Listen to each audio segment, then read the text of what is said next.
Continuamos con nuestra serie A la luz de su palabra, episodio 104, para la gloria de nuestro Señor, esperando que quizás muy poca gente podrá decir en algún momento de nuestro presente, no lo sé, tampoco estoy para evaluarlo, ni tengo el derecho de saberlo, si alguien ha escuchado los 104 capítulos, los ha seguido. Yo sí, es porque me ha tocado hacerlo, pero aún así debo reconocer que no los recuerdo todos. Están en mi corazón, en mi mente y en esas enseñanzas generales que va dejando cada episodio. El propósito de esta serie no es aprenderse los episodios, sino que es como cuando uno va a misa y cada homilía, esa homilía estuvo hoy para mí y la siento en mi corazón y a mí me ayudó. Esto es lanzar cada episodio, es como lanzar una caña de pescar y que alguien caiga, alguien la atrape, alguien se emocione por saber que Dios está allí, que le está esperando para transformarle, para convertirle, para decirle aquí estoy, vamos a salir adelante. De eso se trata esta serie, para también ver un rostro de Dios desde el Antiguo y el Nuevo Testamento unido en armonía, que no son dioses distintos, una serie que también combate un poquito el marcionismo, esa herejía que vendía el hecho de que el Dios del Antiguo Testamento ya no era o había muerto o nunca existió y que Cristo había mostrado pues el rostro del verdadero Dios. Todo eso está en el propósito de esta serie. También debo decir que hoy, a pesar de que he hecho un salto cuántico de 11 capítulos, entre el anterior y hoy vamos a ver el último episodio con Jeremías. Ya a partir de la próxima episodio, el 105, entraríamos con el profeta Ezequiel, del cual también hay cosas hermosísimas que decir. Siempre recordando que estos son los profetas del destierro, del predestierro, del destierro y del postdestierro. Y fueron épocas muy difíciles para la fe judía, para el pueblo de Israel, pero algo nos quiere decir Dios con toda esta historia. Desde el Éxodo hasta el destierro hay toda una pedagogía teológica de salvación, de ver cómo los tropiezos del ser humano puede llevarlo a sus propias catástrofes, pero a pesar de cómo Dios es capaz de con paciencia, como ese arador de tierra que va pasito a pasito, trabajando la semilla, cultivando hasta lograr transformaciones bonitas. No en vano al pueblo postdestierro, el que regresó de Babilonia a Jerusalén, se le llamó como el nuevo brote. Inclusive el nombre, no sé si es griego, eso sí me lo van a disculpar, pero la palabra los anahuim, se les decía a los pobres de Yahvé, la gente que había perdido todo, pero lo único que le quedaba era Dios. Y eso Dios quiso que fuese así, Dios permitió que fuese así, para arrancar del corazón humano, de ese pueblo, como enseñanza, esos apegos materiales, ese inclusive empoderamiento, ese apropiarse hasta de la propia voluntad y palabra de Dios y transformarla a propia conveniencia. Ahorita lo que voy a comentar es algo interesante porque es algo que además profetizó Jeremías, que hablaba de la caída de Babilonia y la liberación de Israel. En cierta forma, esto que vamos a ver aquí son, lo que voy a decir ahorita son profecías, o sea, son lo que se llamaban oráculos. Era lo que Jeremías advertía y en cierta forma era como un mensaje de esperanza a pesar de haber profetizado tantas desgracias, que hay que decirla, todas se cumplieron. Pero él también cierra con una profecía, y es que tú, conquistador, tú que hoy eres imperio, o tú que hoy eres poderoso como persona, como familia, a eso le va a llegar su fin. Y vendrán otros poderosos distintos. Nosotros, los de mi generación, yo tengo 41 años, siempre el imperio ha sido Estados Unidos, por ejemplo, o sea, los países poderosos, Estados Unidos. La Unión Soviética no me tocó mucho vivir este tema porque su disolución fue, si no me equivoco, por los años 80, pero cuando de hecho, bueno, le tocó al presidente Gorbachev encabezar todo esto con la reforma perestroika y todas estas cosas de economía, y fue la de todos estos países que pertenecieron a la gran Rusia y que hoy son países totalmente independientes. Bueno, veamos ahorita lo que está pasando en el conflicto Ucrania-Rusia. deriva de allí, pero Rusia también fue una potencia en su momento. Hoy también no hay que perderle la vista a China, que lo es. Hay otros países que han bajado quizás mucho su influencia mundial, pero en épocas anteriores, no vividas por mí, hablar de una Inglaterra, de una España, de la misma Italia, eran países de importancia, de talla importante. Entonces, algo importante que nos enseña Jeremías es que los que hoy son colonizadores, mañana pueden ser colonizados. Los que hoy esclavizan, mañana pueden ser esclavizados. Los que hoy explotan, mañana pueden ser explotados. Pero Dios sigue siendo el mismo, ayer, hoy y siempre. Entonces este texto nos dice lo siguiente, dice la caída de Babilonia, y estamos hablando de los tiempos del destierro, donde Babilonia era el duro, era el que estaba justamente desterrando a este pueblo. Palabra de Yahvé dice que de Dios contra Babilonia. Dígalo entre las naciones para que lo sepan todos. No lo callen. Digan, Babilonia ha caído. Babilonia ha sido tomada. Su dios Bel ha sido humillado. Marduk ha sido derribado. Avergonzadas están sus imágenes, espantados sus ídolos. Un pueblo del norte la ha atacado.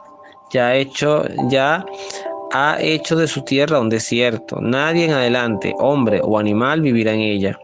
En aquellos días, en esa época, volverán los hijos de Israel y caminarán llorando en busca de Dios, su Dios. Preguntarán por el camino hacia Sión y mirando a ella dirán, vengan, unámonos a Yahvé, con pacto eterno e inolvidable.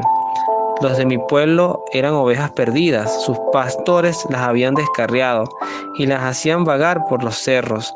Ya no conocían su corral, todo lo que encontraban los devoraba. Y sus enemigos decían, no corremos riesgo, pues pecaron contra Yahvé, morada segura en el que confiaban sus padres. Huyan a Babilonia y del país de los caldeos, salgan como salen los machos cabríos a la cabeza del rebaño, porque voy a azuzar contra Babilonia grandes naciones venidas del norte. Contra ella juntas pelearán y la conquistarán los arqueros certeros cuyas flechas no caen en el vacío. Caldea será entregada al saqueo y los saqueadores quedarán repletos. Palabra de Dios, te alabamos, Señor. A nosotros no nos tiene que dar un fresquito a la venganza. Yo conozco un humorista venezolano, no que lo conozca en persona, no lo conozco en persona, pero sí lo he seguido mucho, que él, yo creo que también lo comenté una vez, él decía, a mí cuando me roban y después me entero que asesinaron al que me robó, no es que me alegre, pero me da un fresquito, ¿no? Eso es muy humano, eso es a veces el que nos hace mucho daño. Yo inclusive donde trabajo he escuchado a trabajadores que dicen esto. Cuando ellos sienten que alguien les hace daño, ellos a veces dicen allá arriba, yo también he dicho eso, allá arriba hay un Dios que todo lo ve. Eso es una manera de decir, Dios me va a vengar, Dios va a agarrar un día un hachazo y le va a mandar algo duro para que aprenda a respetar. No está mal que Dios sea nuestro vengador, usando un calificativo de Marvel, ¿no? De esta gente que hace películas de superhéroes. No está mal que Dios sea nuestro vengador, pero si lo va a hacer, hay que confiarle a Él su forma de hacerlo. De repente la mejor venganza que Dios puede hacer contra alguien que nos hace daño es la conversión del agresor, donde ahí se saca el demonio, se erradica el mal y se hace una nueva persona. Entonces la persona que pasa por un proceso de conversión llora, sufre amargamente porque se arrepiente de las cosas que hizo mal. Y tenemos que estar atentos porque cuando esto ocurre, de nuestra parte debe haber un corazón abierto que tenga la capacidad de perdonar. Babilonia, si hubiese escuchado esta profecía de Jeremías en su momento más apoteósico, lo hubiesen dicho loco o capaz lo hubiesen matado por insolente. Pero tal cual lo profetizado por Jeremías ocurrió. Fueron los persas con el rey Ciro el que vence a los caldeos, a los babilónicos, saquean la ciudad, pero no mataron al pueblo de Israel, sino que precisamente el primer decreto de Ciro en este sentido fue decirle a esta gente vuelvan a su tierra. No porque era un fiel creyente de Dios, ni porque le tuviera respeto a Yahvé, no, porque no veía el sentido de que esta gente estuviera allí. el propósito de esclavitud que pudieron haber tenido los babilonios, que posiblemente, como algunos historiadores dicen, capaz muchos de estos hebreos participaron en todos estos jardines de Babilonia, que es considerada una de las 7 maravillas del mundo. Quizás era buscar mano de obra para esto, gente culta, gente preparada, gente a lo que sería para nosotros hoy albañiles, carpinteros. No digo electricistas porque en esa época no existía la electricidad, pero todo el que pudiera ayudar a la construcción. Entonces sí, hay un final para todo. De hecho, creo que es en Proverbios que lo llega a decir, para todo hay un final. Todo tiene un principio y un fin.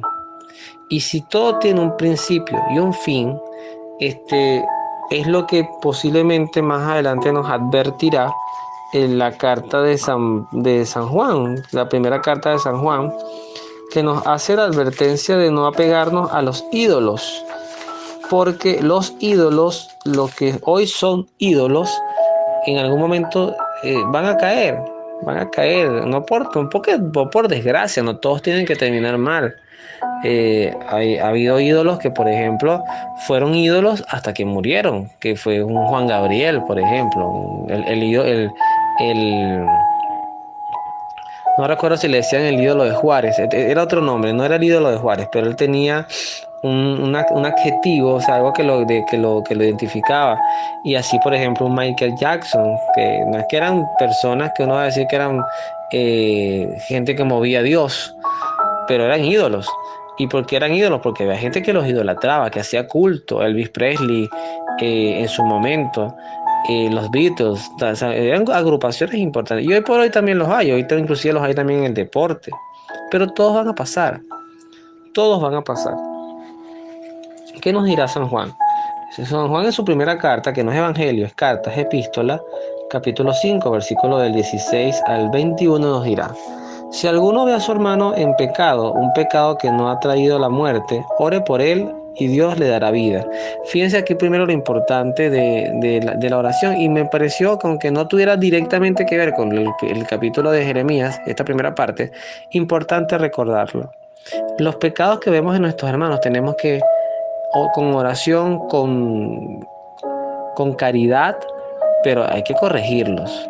No abrazarlos a ese pecado y decirles que no importa porque Dios nos ama tal cual como somos. Sí, insisto mucho en esto y me sumo a los que lo predican así. Dios nos ama como somos, pero no nos deja donde estamos. Y Dios no puede estar a gusto con un adúltero, con un practicante de la homosexualidad, con un corrupto, con un mentiroso, con un amargado, con un infiel, que lo tiene que ver con el adúltero, o con una persona que, pudiéndose casar por la iglesia, no se casa. Eso no puede a Dios darle alegría. Dios quiere que hagamos las cosas bien, que vivamos los sacramentos, por lo que Él murió y se entregó por nosotros. Pero nos ama, claro que sí, y mucho. Pero el pecado hay que corregirlo. En mi propia vida yo he vivido temporadas largas de condiciones de vida en pecado, y una de las cosas que le agradezco a Dios, porque no es que ya yo dejé de pecar, yo sigo pecando, pero una de las cosas que le agradezco a Dios es que no entré en el lado de los que justificaban la condición, y sabía mis límites, y sabía que aunque el principal mandamiento de la ley de Dios decía amar a Dios sobre todas las cosas, era el primer mandamiento que yo había violentado, porque yo ponía a veces mis intereses, mis gustos, mis preferencias por encima de la voluntad y el amor de Dios. Más adelante nos dirá el apóstol: porque también hay un pecado que lleva a la muerte, y no pido oraciones en este caso. Toda maldad es pecado, pero no es necesariamente pecado que lleva a la muerte. Sabemos que el que ya ha nacido de Dios no peca, pues lo protege lo que en él ha nacido de Dios, y el maligno no puede tocarlo. Sabemos que somos de Dios, mientras el mundo entero está bajo el poder del maligno. Esta parte nos ayuda mucho a ser reflejo de los imperios. Hay imperios que están, hay países, yo hay que sí comparto lo que dice el padre Antonio Fortea, hay países enteros que están demonizados, que tienen las cortes más elevadas del infierno, están bajo las influencias de sus gobernantes. Sí los hay. No voy a entrar aquí en discusión de si el demonio existe o no existe, porque de que existe, existe. Teológicamente hablando, negarlo es una herejía a mi entender. y negar su influencia en el mundo, pues es negar una buena parte de lo que el mismo Cristo predicaba. Cristo inclusive hablaba de los hijos del mal, hablaba de que él vio al demonio caer del cielo como un rayo, hablaba del infierno, hablaba del rechinar de dientes. Entonces, sí hay países, naciones, pero también familias que tienen un cojincito muy cómodo para que el mal habite allí en sus casas. Entonces dice, sabemos también que el Hijo de Dios ha venido y nos ha dado inteligencia para que conozcamos al que es el verdadero. Nosotros estamos en el verdadero, en su Hijo Jesucristo. Ahí tienen el Dios verdadero y la vida eterna. Entonces termina diciendo Juan, hijitos, guárdense de los ídolos, apártense, una forma de decir apártense, no estén del lado de los ídolos, no idolatremos nada en el mundo, nada, ni el dinero, ni el placer, ni el poder, porque todo eso es pasajero y además es traidor, es traicionero. Eso lo vimos en uno de los episodios anteriores de esta serie. Lo que hoy pareciera que nos va a proteger, mañana posiblemente ni va a estar. O nos pueden hasta quitar la vida. Podemos destruir una familia por temas de herencia. Me encanta lo que decía un economista en estos días que veía por las redes sociales, que lo escuchaba. Que el que deje herencia hizo un error de cálculo. Nadie debería dejar nada. Cada quien construye su propia riqueza para su propia vida y al morir o da todo en la caridad o hace un viaje y lo disfruta con su familia, porque eso que tampoco es que esté mal, pero nadie debería dejar herencia. Ahora, una cosa es la herencia, que es como el superávit, el plus de muchas cosas, y otra cosa es que tú dejas a tu familia en la calle con deudas, por vicios, eso sí no. A la familia hay que darle estabilidad. Y aquí sí le hablo a los hombres, hombres. Nosotros tenemos el deber de proteger a nuestras familias, a nuestras esposas, a nuestros hijos. Ser responsables con nuestro deber de hombres, de papás, de esposos. Eso no es machismo. Machismo es que usted no deje a su mujer opinar, que usted no deje que su mujer trabaje, que usted no deje que su mujer se eduque, que usted sienta que usted es superior a su mujer. Eso sí es una idiotez en el siglo XXI. Pero que nosotros tenemos el deber como hombres de hacer el esfuerzo físico, de desgastarnos, de proteger a nuestra familia, eso sí no lo coloco en discusión. Es nuestro deber. Que nuestras esposas se sientan seguras con el hombre que tienen a su lado. Entonces son muchas las cosas que no generan la idolatría al sexo.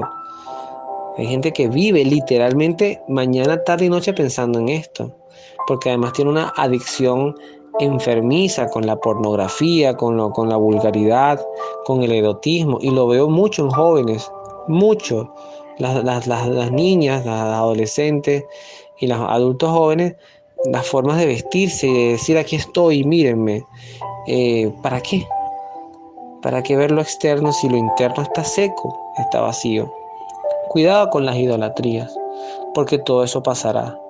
Imagínense que se pongan de moda los tatuajes amarillos o azules y más adelante venga un grupo político que sea el grupo de matemos a los niños, así de frente, matemos a los niños, y el color de este logo sea azul.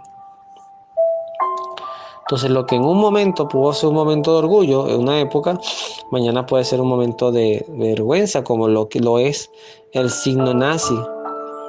¿Ok? Que en su momento, muy corto, pero en su momento tener la bandera nazi era, bueno, sinónimo de poder, de fuerza, de superioridad. Y hoy el símbolo nazi es sinónimo de vergüenza, de masacre, de holocausto, de dolor. Lo que en un momento fue, ya no lo es. Pero Dios sigue siendo el mismo ayer, hoy y siempre. Así que ánimo. Primero porque no hay males eternos, no hay imperios eternos. Y la maldad no va a triunfar. Y segundo, porque Dios nos invita a acogernos a Él pese a las vicisitudes, pese a ser unos desterrados y haber perdido todo, si ha tocado casos. Lo que no nos pueden quitar es el amor a Dios y el amor de Dios hacia nosotros. Ánimo. Que Dios los bendiga. Nos vemos en la oración.